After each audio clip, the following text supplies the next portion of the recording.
Welcome everyone to part 2 of our part 3 webinar series. This session 2 is focused on practical SEO applications, and we've got an amazing panel for you all. Lots of love in the chat. You all are welcome to continue to use the chat. We also have the question and answer open. If you have any questions through our panelists throughout the webinar, feel free to continue to send those and we will take a question and answer at the end. So my name is Lexi, and just as a quick reminder, I'm here to just kick off the event. This is a 3-part webinar series. Yesterday, we focused on specialized SEO markets like international and e-commerce. That was a great panel. Today, we're going to talk about practical SEO applications. And then tomorrow, we're going to just do a little bit more of a fireside chat on technical SEO. All of these webinars are being recorded, as well as we've got the transcripts for them and any resources that were mentioned during the webinar. We will be posting those post-webinar recordings. So if you missed yesterday's webinar and you want to watch it now, it is on YouTube, as well as it will be, or this webinar will be accessible on YouTube directly following when we wrap.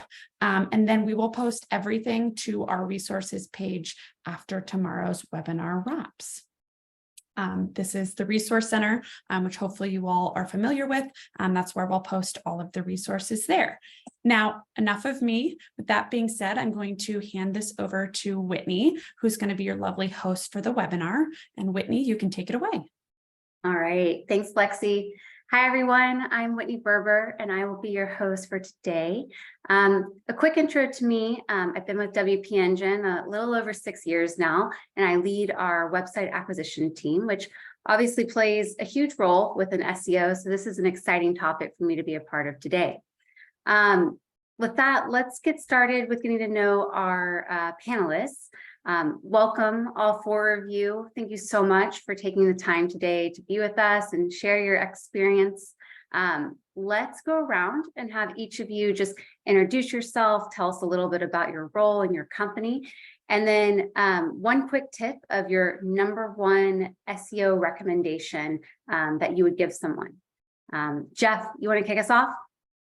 Sure. I'm the co-founder of Market Muse. I've been in the content strategy, search engine, product design, information retrieval world about 25 years. Market Muse is a content strategy and intelligence platform that really focuses on content quality. And that aligns with my best recommendation. It's, whether you're starting out or you're in the middle or you've been doing this for a very long time, always aim to exhibit expertise with your site and never compromise content quality to get there. And if you can be unique and differentiated, that's going to come through in the success of your sites, regardless of how you set up your site, the way it's structured, or anything in between. Thanks, Whitney. Absolutely. James, you want to jump in? Hi, I'm James. I lead the customer success team over at Quarter Inc. We're an AI technology company for search. I've been working in the SEO space the past 10 years or so, a mix of large and small agencies working in-house, and now in the SaaS world building SEO technology. And historically, I would say one of my top tips is, don't forget those title tags. They really can have a lot of high impact quickly. But now I would say, especially with kind of AI just coming and hitting the SEO world, very, very fast, is definitely, do something new. A lot of times people are trying to optimize. They're optimizing sometimes because they see others that they want to follow. But when you get all your data sources together and whatnot, you can actually place these bets and be kind of a leading example when it comes to content that people will want to optimize towards. And when you can get some experience with that, you can really grow whatever you want to grow pretty fast. Absolutely. That's a great point. Andrew, you want to go next? Yep. Hi, my name is Andrew Sherman. I'm the founder of The Virtual Window. We're a development agency, digital marketing agency located here in Washington, D.C. We deal with a lot of brick and mortar clients, fitness in particular, and a lot of municipal clients. So we see the whole range of availability when it comes to SEO resources. And my #1 tip for every company that we come across is don't bite off more than you can chew, because it's important to do a few things good than a lot of things not so great. So I always advise people to think about what your capacity is and be realistic within that and what you're aiming to do, and then scale up from there. Yeah, that's wise advice. Hard to do sometimes. Jonas, last but not least, do you want to go next? Sure. So I'm a former children's book illustrator, which kind of started my foray into SEO. From there, I moved into Terakeet. I've been with Terakeet about 9 years now. Terakeet's an owned asset optimization company that uses organic search data to understand customer needs and then use that data to create better brand experiences. Over the years, I've shifted from SEO strategy to content strategy and now into a digital marketing analyst role. And my go-to recommendation, I'd say, is to understand search intent, because not only does it drive your content strategy and makes it more efficient, but it also can inform all of your marketing efforts and even into your business strategy and products. Yeah, those are great points. This is a good way. So excited to have all of you guys here. Good way to kick off the panel with our top tip. Now let's go ahead and Andrew, if we can start with you. I know one of the big burning questions that I bet a lot of our attendees have today on top of people's minds is, where do you start with a brand new SEO project? And I know, Andrew, being at an agency, this is probably a routine practice for you. You want to share with us? Yep. So following up on what I said earlier, one of the first things we ask people to figure out is, are you going to manage your SEO yourself as a one-person team? Or are you going to hire an agency to do it? And if you're going to manage it as a one-person team, is that one person only going to be doing SEO, or are they going to be wearing multiple hats? And even more important, if you're going to hire an agency, do you have somebody inside of your organization who can implement the recommendations of the agency? I can't tell you how many times we've sat on calls, agency recommendations come in, they're amazing jobs that the agencies have done. However, there's nobody to implement those recommendations. So right off the bat, the first thing we ask all people is, what are you going to do? That always follows on to content. Everybody who knows enough about SEO to be dangerous has heard content is king, but they don't realize that somebody has to create that content, and that content has to be created in a particular way. And once again, the amount of people that you have and the resources available helps educate what strategy you should take. So before you get into all that stuff, that's our first thing that we do. Then after that, if you have an existing site, we love to do an audit, both a technical and a content audit, to understand just where you are at now. You know, how are you doing with your backlinks? Do you have a lot of toxic links? Are we looking at starting over, or do we have to just tweak what exists there? So those are some of the things that in the beginning we always try to do. But before we get really deep, it's just always understanding what you can and can't do and trying to operate within those parameters. Absolutely. It goes back to that capacity question, or that capacity point we were making earlier. How much capacity do you have to actually implement what we're looking to do? That's a great point.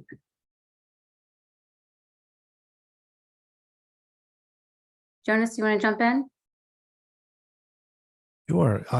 Those are fantastic points. And all of those things you have to do when evaluating a new project. I also like to think before you even get to the SEO side, some of the things that drive the SEO program include defining your audience. Who are they, and what are their interests, and what are their search behaviors online? Where are they going, and what does their user journey look like? What questions are they asking as they move through that journey? And then who owns the conversations during those questions? I mean, is it something that you have the right to rank for on your own website? Is it something that's generally driven by affiliates or partners? And is there a way that you can kind of move into that space potentially by launching another domain that competes with those spaces?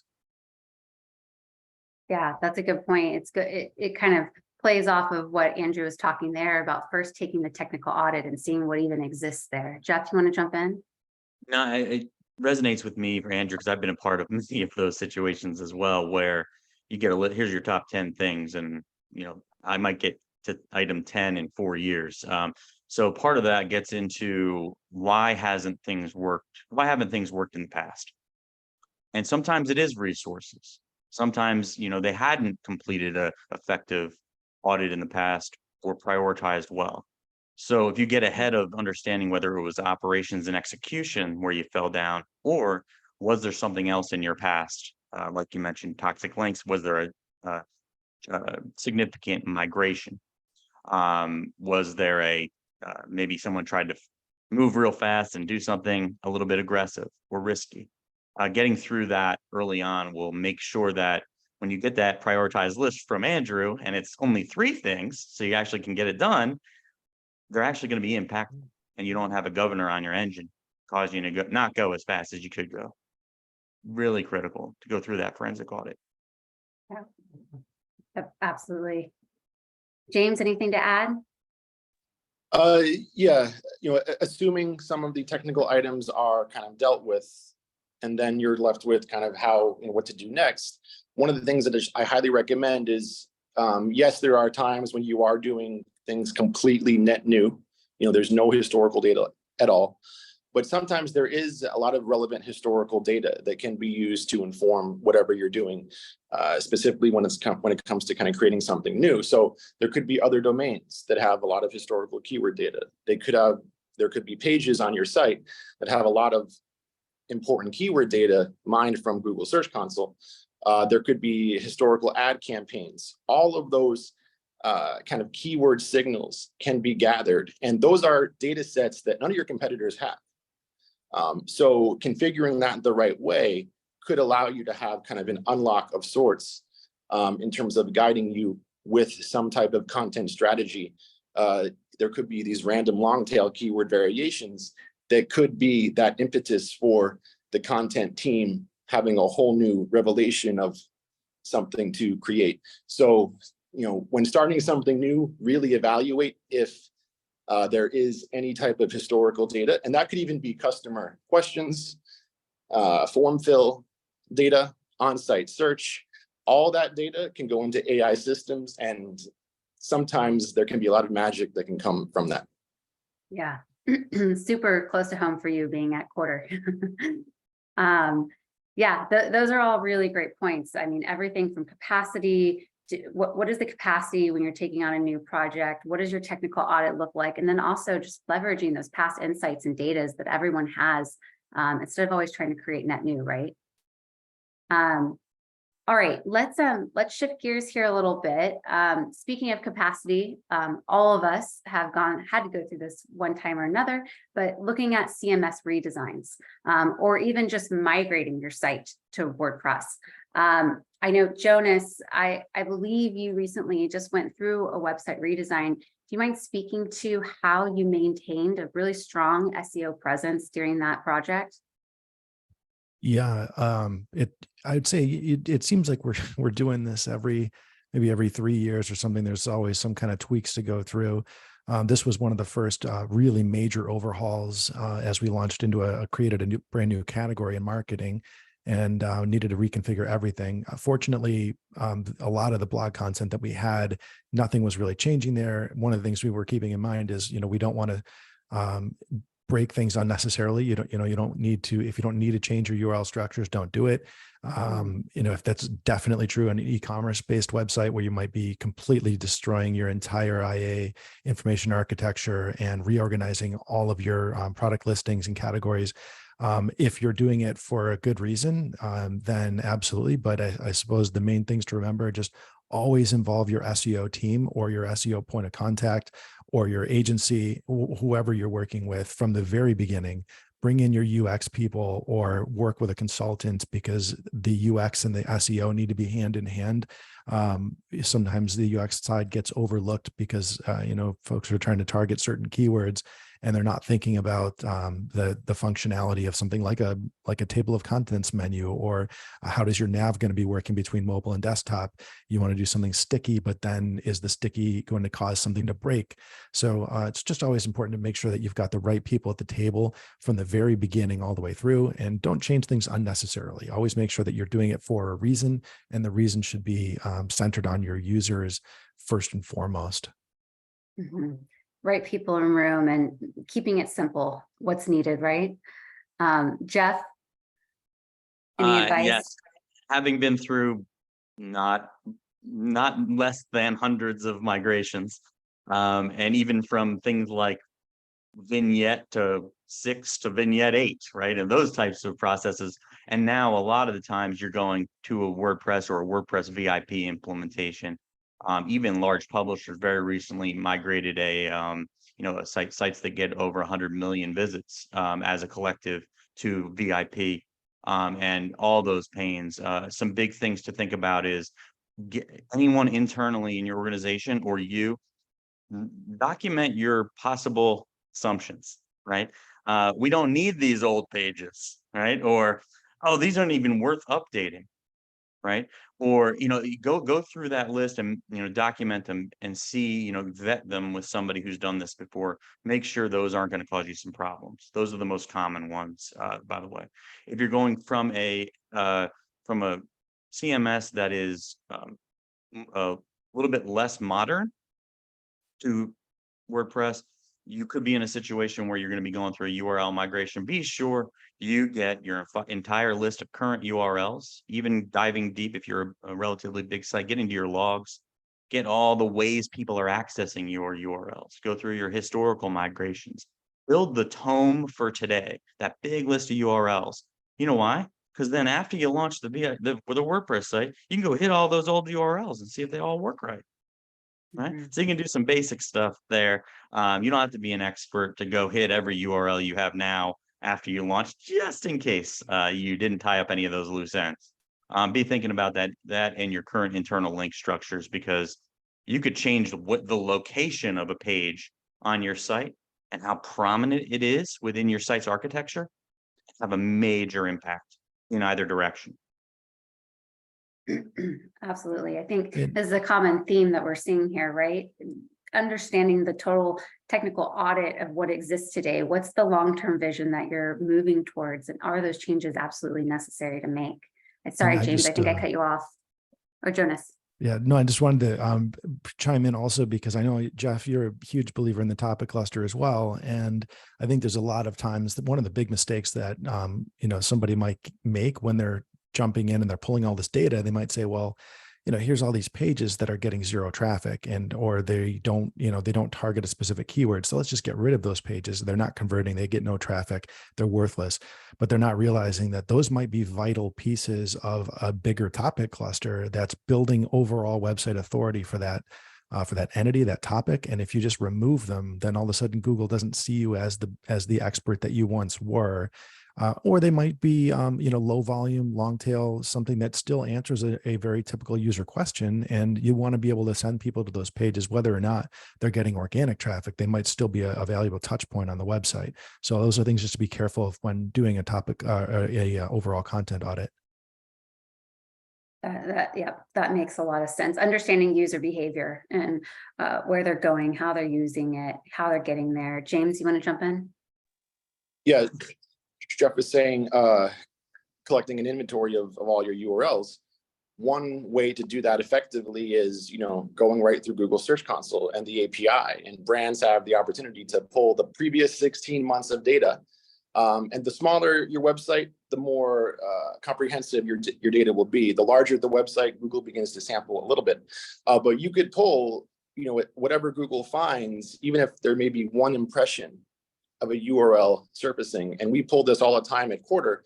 And there's random dev site URLs, subdomain URLs that get clicks and even impressions that brands have no idea about. So those are all ready to go. And you can run the status check on those to see if those have been broken and whatnot. Another good data source is, one of the link tools, Ahrefs, Majestic, for example. Of course, there's the broken backlinks check to see which 404 pages have broken links. But keep in mind, all of those pages that have accumulated link equity on them are going to be really key in some type of migration type of scenario. They are kind of other doorways where Google's going to be coming in and kind of learning about the site. So sometimes they may be forgotten about kind of in a new build. But this is where, of course, make sure the SEO team is involved so they can really kind of champion those types of assets, because there's ways to make them even better if they are getting those types of signals. Andrew, I know you've had your hand up. I just want to add one little quick thing to that. So oftentimes when we get asked to rebuild the CMS into WordPress, we're replacing another firm. And often what happens when we're replacing another firm is the right hand doesn't always know what the left hand is doing. So there's two things I want to add to all the excellent information everybody's given. One is at the very beginning of your process, develop all your links, figure out what your structure is going to be, your 301s. Don't wait till the end. If you wait till the end, you're going to delay your product or it's going to be too late. And then the other thing I just want to reiterate is when you're redoing this, or if you're starting a new project with new vendors, how important it is to make sure that everybody is in communication. And I can't overstate the benefit of having an initial kickoff meeting with all the stakeholders, because you want everybody to be talking, because otherwise things get missed. And as everybody's mentioned, even the smallest miss during that transition can tank your SEO. Yeah, just want to add one thing to what Andrew said. It's everything he said is super critical. It illustrates that he's done this a lot. It's key though. There's no reason why this development process with the agency should be different from an in-house development project. If it is, that development team is going to treat you differently than maybe they treat something that was internally prioritized. So make sure, get on the same page of how they manage development projects and see if your agency is going to be able to be a aligned fit or if they expect something different. I'll give you a great example. When in the development process should we have usable mockups, right? Some developers don't need that till later in the process. Some of them require it up front in a documented set. So just be aware of some gotchas there, because that can slow you down months. Absolutely. Those are great points of how we can apply these, how companies and agencies can apply and work together. So let's shift gears a little bit over into the SEO tech stack. Let's James, start with you, given your experience at Quarter. Let's see. What would you recommend to someone who's basically a one-person show running their SEO strategy? So they've got a lot on their plate. How do you recommend they work? Yes, of course, I'm a little biased because I work for the company, but I stand by the product as I've been in SEO for the past 10 years. But, you know, there's a lot of complexity at times in the SEO tool set. You know, you have all these things coming at you, you know, backlinks, technical content, keywords, paid, all these things. And so having kind of really robust workflows with real data and actionable insights along the way, on top of kind of the AI co-pilot, can really allow you to maybe create a multiple of content higher than you normally would. And when brands are kind of writing that expertise and putting all of their original insights out there and beginning to build a brand, you're collecting that keyword data that, again, only you have access to that. You know, no other company at times can have access to your own Google Search Console data. So when that is clustered appropriately, prioritized appropriately, you can be guided along the way. And so, quarter.com, highly recommend to check us out if you hadn't heard of us. And we're building solutions so that you don't have to be an SEO expert to navigate these things and still produce content and optimize your pages and kind of report on everything with your own first-party data sources instead of kind of third-party keyword data sets when there's an element of randomness in kind of those data sets as well. Yeah, absolutely. That makes a lot of sense. Jonas, at Terrakey, what SEO tech stack are y'all using, and what would you recommend for a one-person SEO show? Gosh, well, I mean, one-person SEO shows would certainly need the, cheaper and tools that are still flexible. So I kind of look at some of the tools that I love using Google Search Console, and I'm hesitant to say Google Analytics 4 at this point. I won't stir that pot too much, but I'm in the process of learning it. But analytics tool. So essentially, what I look for is a keyword research tool. It doesn't matter which one. You need to have something to be able to analyze keyword data. You need to have something to analyze what's happening in the SERP. So whether that's a SERP stat or it's a Google Search Console or something to tell you how you're appearing, and then you'll need to be able to measure what's happening on your website, any type of an analytics tool. And I think there's some room for some CTA optimization. I use Opt-in Monster. It gives me a lot of flexibility in terms of being able to generate A/B tested things in the background without having to pay attention to them. And some sort of an auditing tool. I know Content King has a great live feature, Screaming Frog.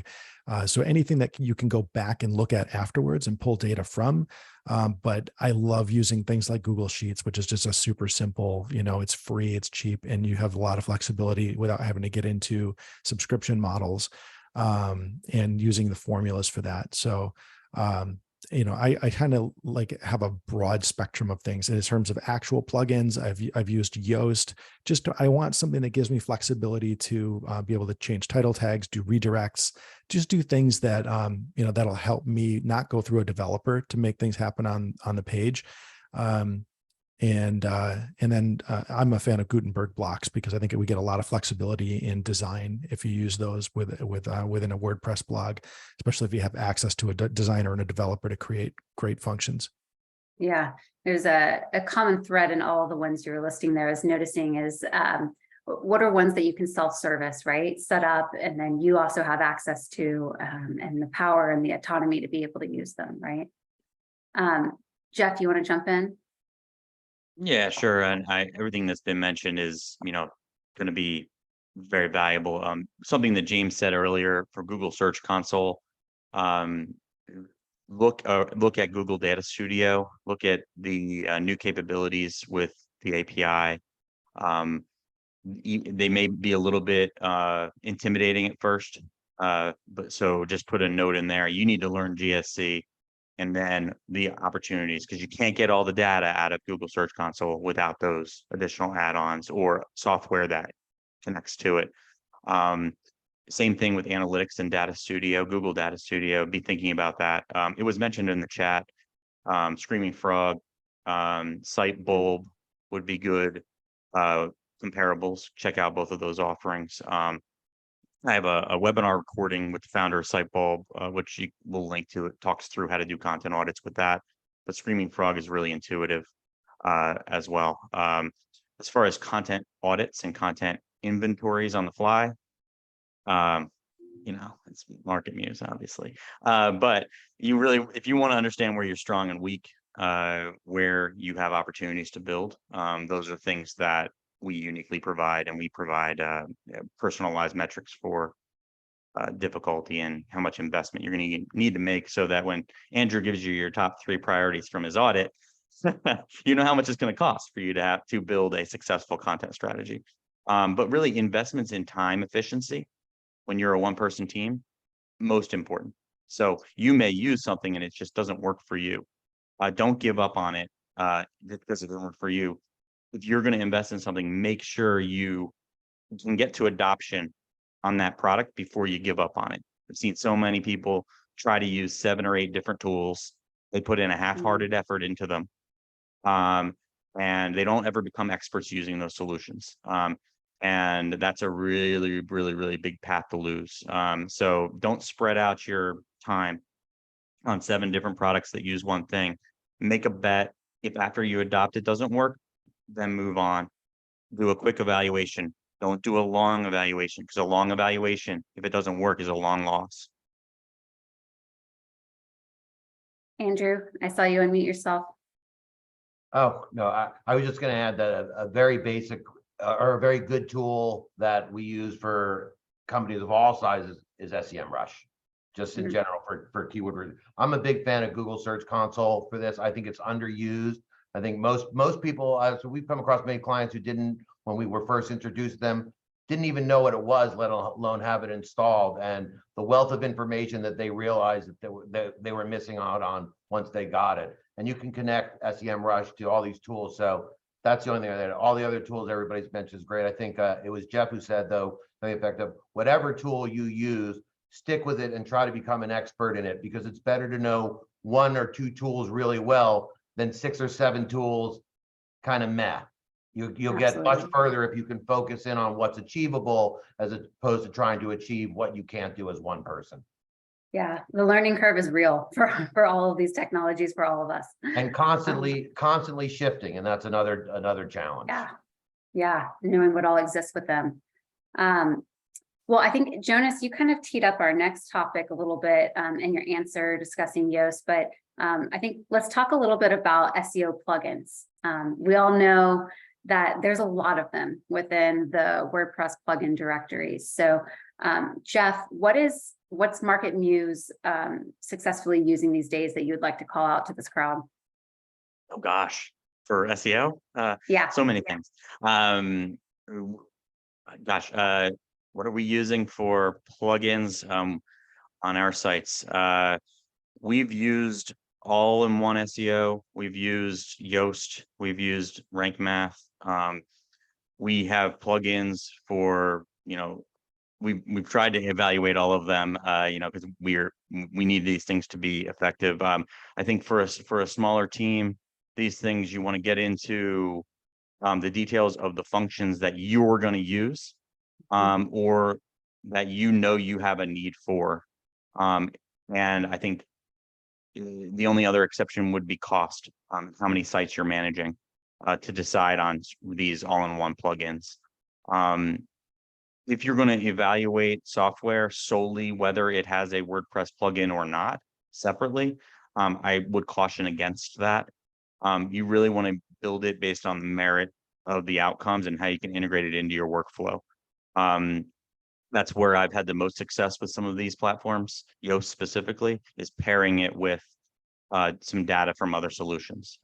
Don't expect the 15-point oil change R checkup to actually provide actionable insights as well. Some of those are made for persons just starting out to find a dead body in the yard. It's not necessarily something that's going to provide value all the time. It's that one-time check. Is that really worth your ongoing support? Yeah, I mean, would you say it's a little bit of pairing to our previous question, the MarTech that you're using along with which plugins make the most sense based off the data that you're looking into, right?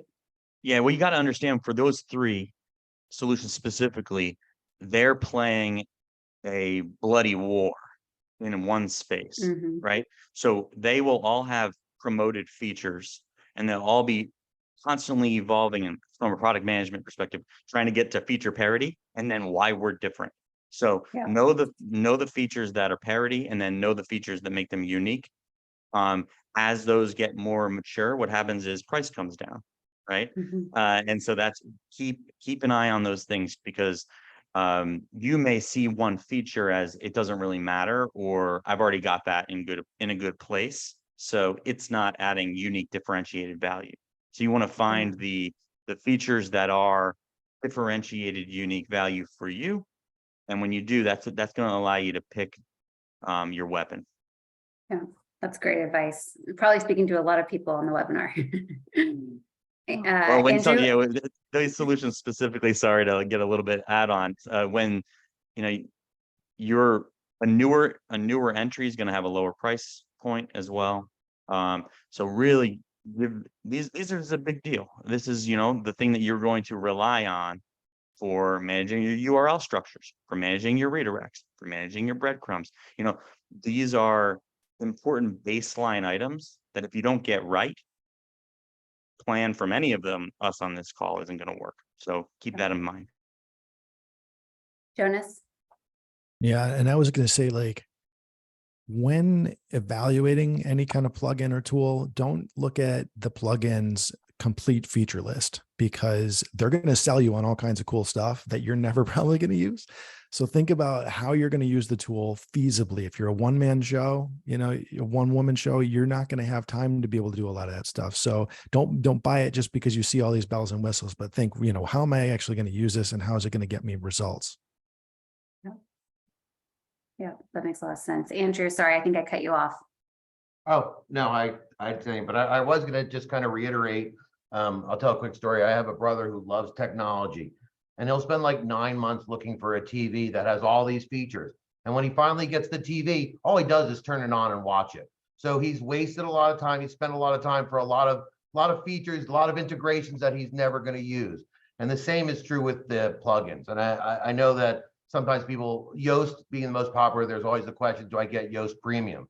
And Yoast Premium has a lot of really, really good features. But if you're not going to use them, or you're just going to half use them, you're going to do harm to your SEO. So you have to, again, go back to that original principle. Are you going to use the content analysis tools? Are you like Yoast Academy, which comes with Yoast Premium, for a one-person shop, has great videos and great DIY tools.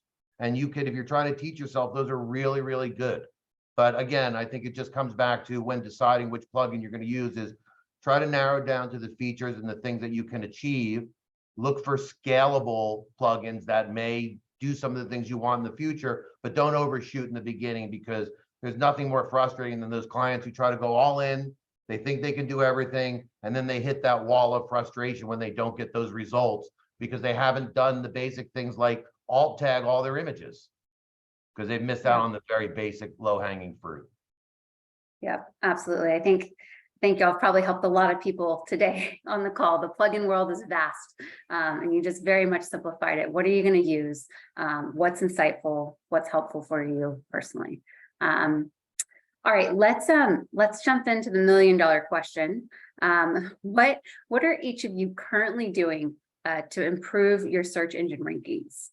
Andrew, do you want to start with where you're focused at, either with your own agency, or you want to talk about the advice you're giving your clients? So it's pretty much the same. First of all, we're obviously constantly trying to update our technology and our coding to make sure it's minified and that we can get as much value from the technical side on the technical SEO. Updating our images to improve performance, looking at, reorganizing our page structure.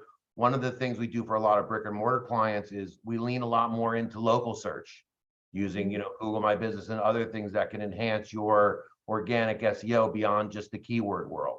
And then finally, particularly in a lot of these worlds like fitness and marketing, these are very, very crowded verticals, and there's only so much room on the first page. And a lot of people have a lot of authority that they've been working on for decades.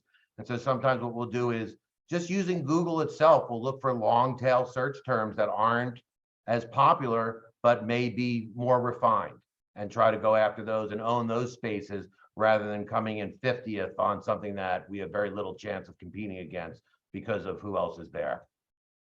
Yeah, that's great advice. A lot of really crowded verticals and spaces. How do you differentiate yourself, especially in those long tail keywords? Jeff, you want to add?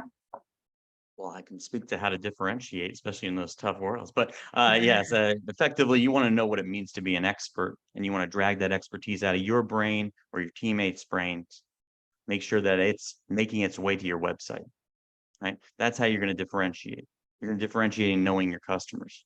So where your competitor, maybe this has a basic guide and they clearly don't know what they're talking about, but maybe they're outperforming you. Well, you make a guide for every one of the user groups.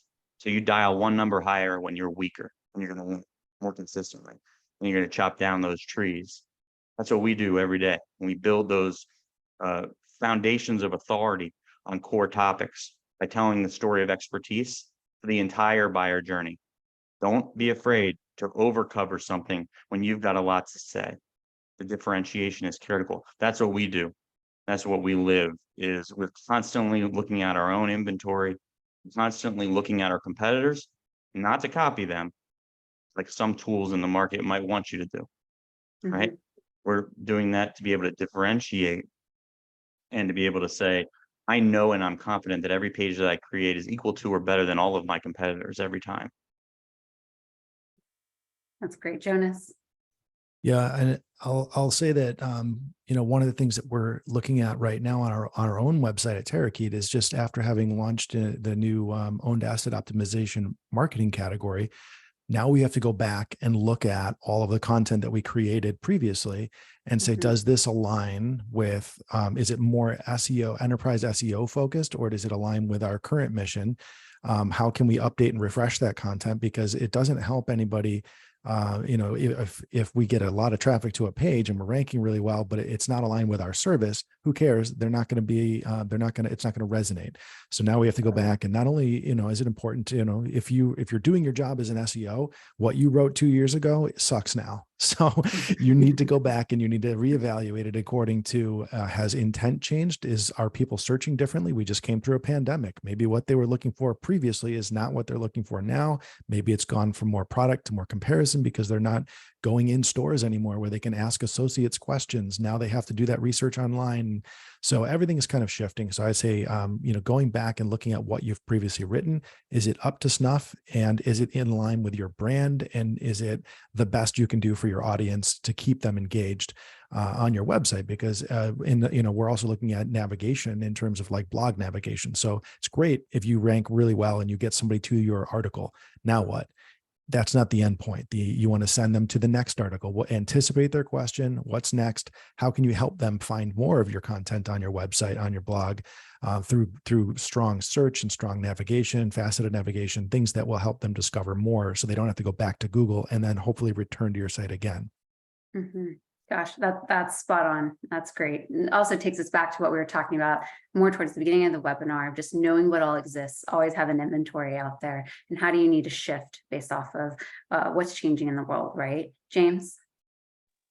Yeah, one of the things that we're doing on the quarter.com website for our own purposes is just a lot of internal linking. We built a technology, related from the Google Search Console work that we've done to leverage all of that keyword data, all of that page data to semantically map and connect the pages via internal link mappings. And one really great use of the AI, the generative AI, is with the anchor text creation as fed by the GSC keywords per page. So this not only is good for SEO, building out those kind of topical clusters, but it's also good from a conversion standpoint because the content is just so related. So we're deploying, and on clients, deploying this tech for internal linking, but it's also driving sales because it is so semantically related. So one other thing too, like I said, with the pages that have high external backlinks, definitely prime those to identify where to link from. Because those are kind of powerful pages linked to from other websites. You definitely want to prioritize internal linking on those pages out to other parts of your website. Absolutely. It's a really good call. It feels like internal linking is one of those low-hanging fruits you can do, but always gets missed, right? All right. Always gets missed. Let me just add one thing. WordPress default creates things called the cliffs and the archives. All right, so WordPress default, if you don't optimize internal links, as your pages get older, they will be devalued because they are only available on page N of the archives, right? So you're going to have to dive deeper and deeper. And what does that tell the search engine? It tells them that those pages aren't as important anymore. So historically, some teams have gone, okay, well, old pages decay. They're just old. Right? Yeah. Maybe it's because of your internal linking.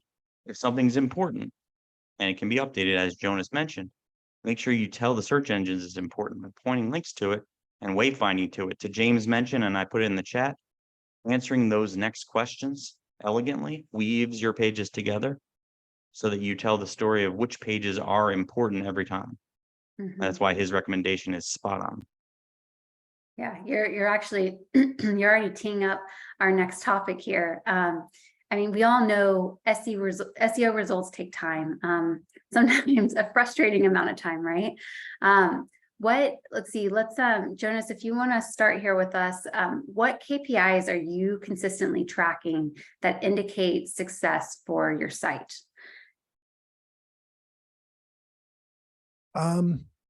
I kind of tend to look at things from, there's the traditional, are you getting impressions? Then are you getting what's happening in the SERP? Are you getting impressions? Are you getting clicks?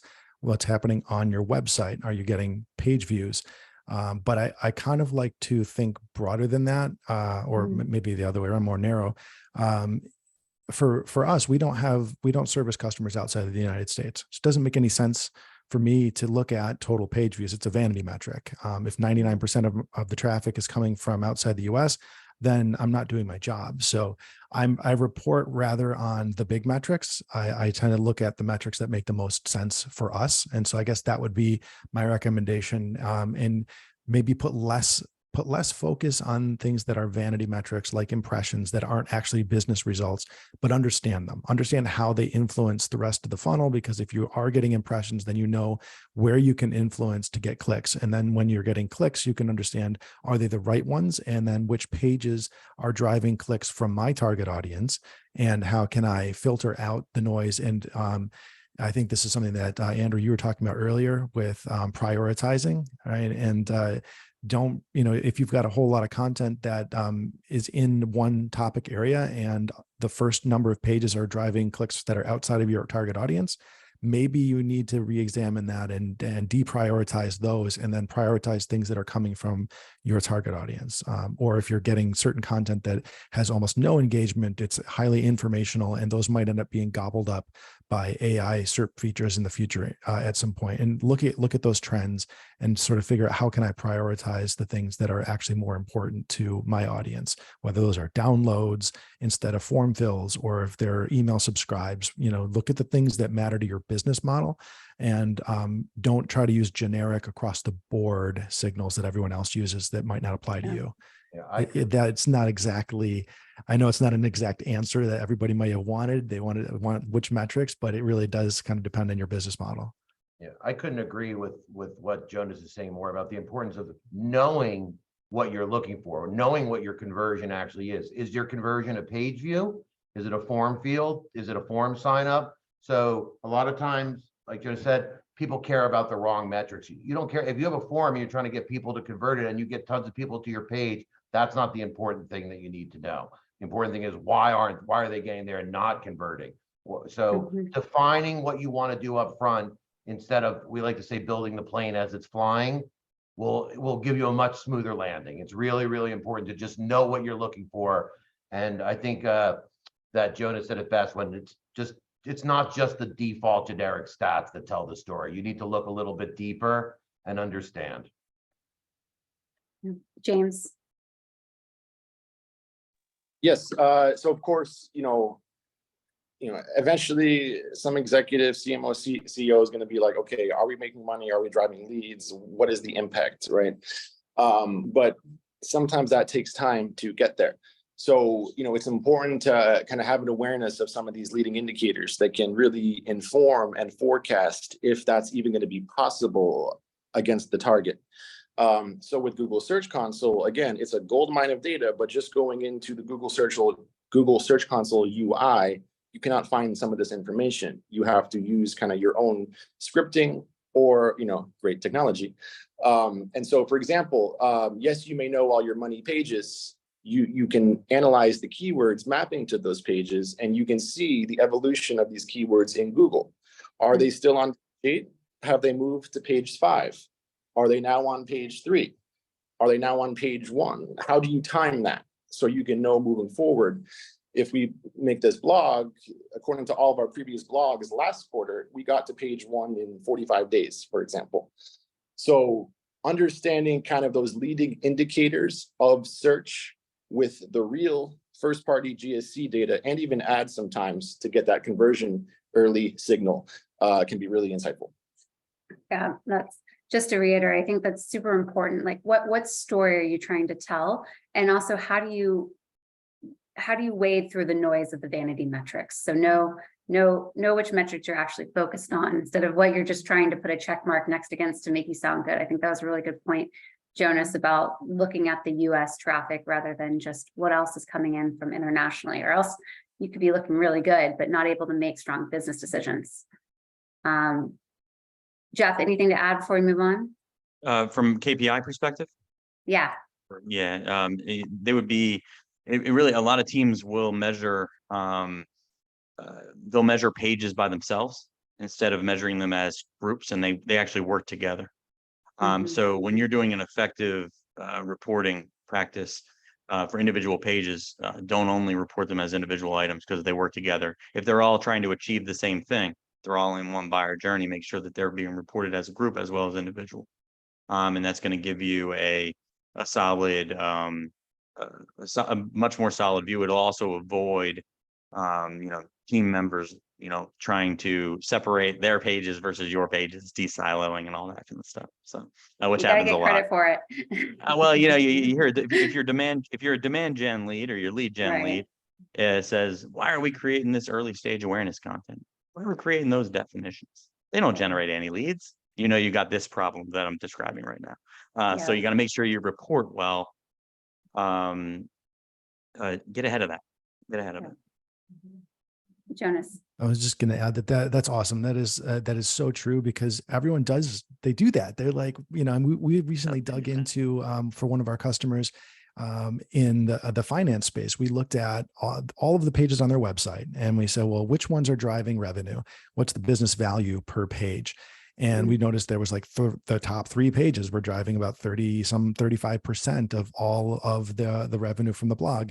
Then the next 10 pages were driving about like 25%, but then there was some 30+% of, I think it was almost 40% of the next 1,400 pages. So the vast majority of pages on the site were contributing more value than the other ones, but they're smaller. It's incremental. So you have to think about, this page might only be contributing a small bit, but you throw all those chits on the pile, and all of a sudden you realize that they have tremendous value outside of it. And also then, the value that I think we need to remember to report against, there's the value beyond metrics, things like customer insights and the building of brand equity and messaging control, and so many hard things to be able to, that you just can't put a number on, but those are an incredibly important piece of the marketing story that SEO can help influence. James, before you hop in, I just need to retort to Jonas because he had mentioned me. It's one of my favorite things to do when I see a competitor go through a migration and they delete a bunch of pages they shouldn't, or they deprioritize a bunch of pages they shouldn't have. And they were infrastructure. It's like taking a big jackhammer and cracking your foundation.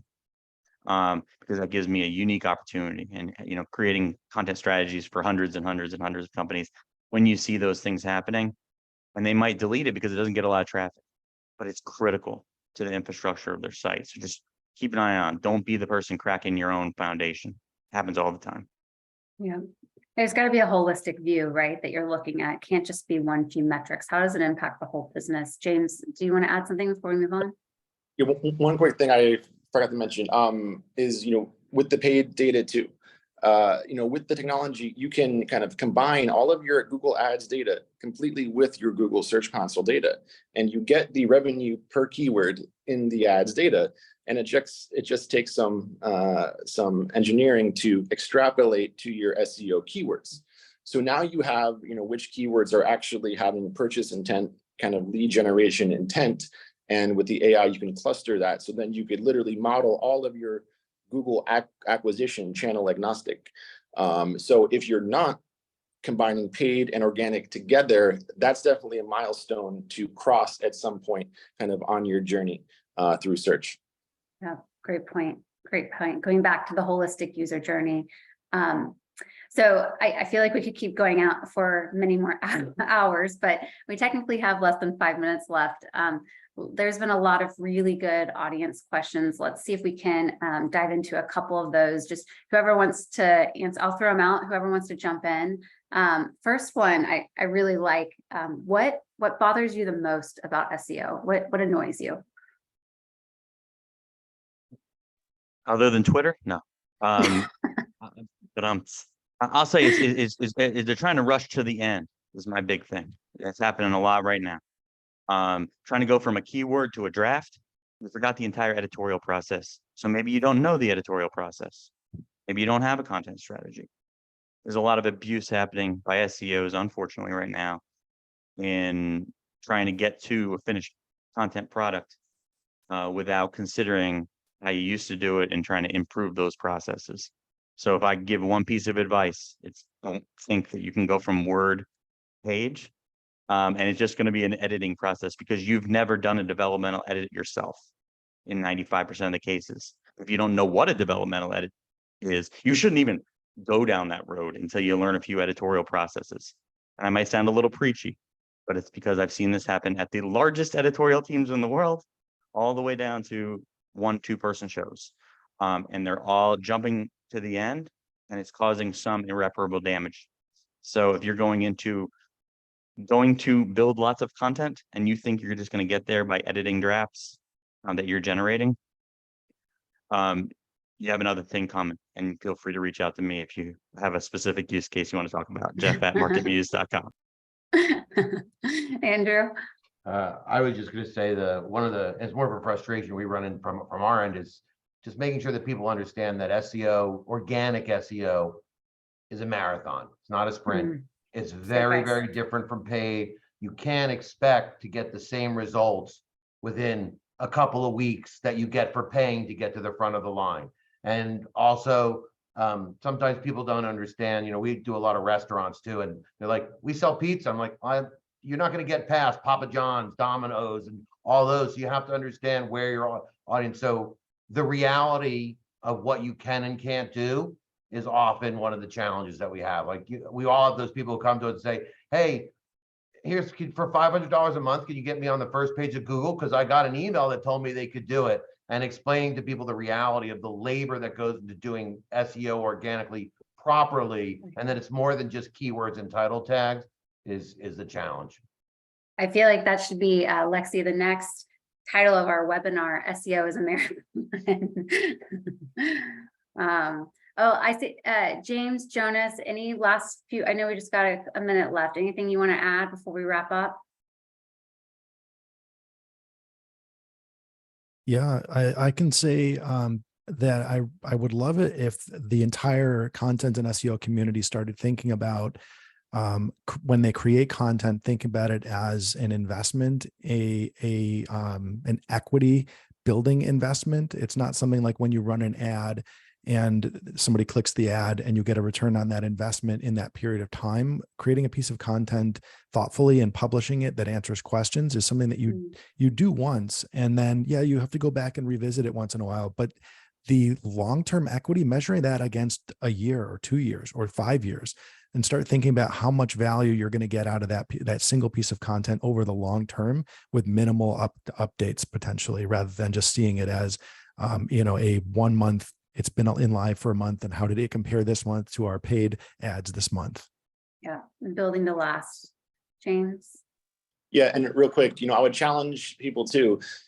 Let's say you're writing some long form content. Do you really need to start it with what is keyword? I think that's becoming kind of a meme in my own mind, at least, kind of with all this content coming out. And I think one excuse, some people subject matter experts may not like to always write. Now you don't need to write. You could literally just do audio recordings, send it through to the tech, and the tech will transcode that into notes, outlines, even blogs. So, now there's kind of no excuse to get that kind of subject matter expertise out of the brain, so to speak. And even the AI can track that now, which is interesting. But if you can't write it, you can talk about it, potentially with a lot more velocity. Absolutely. Well, y'all, this has been amazing. It's gone by super fast. Thank you so much for spending the past hour with us and for sharing all of your knowledge and expertise. I know the chat has just been blowing up with ideas and questions. So thank you all. Lexi, anything you want to call out before we wrap? Nope. Thank you again for everyone. Great panel of experts and people that know SEO way better than I do myself. Just a reminder, we've got one more webinar as part of this series tomorrow on technical SEO, how to address it, what to think, what to talk about. And then we'll be posting all of the recordings here. So if you missed anything or want any of the resources mentioned, but if not, thank you so much. Have a great rest of your Wednesday and catch y'all next time.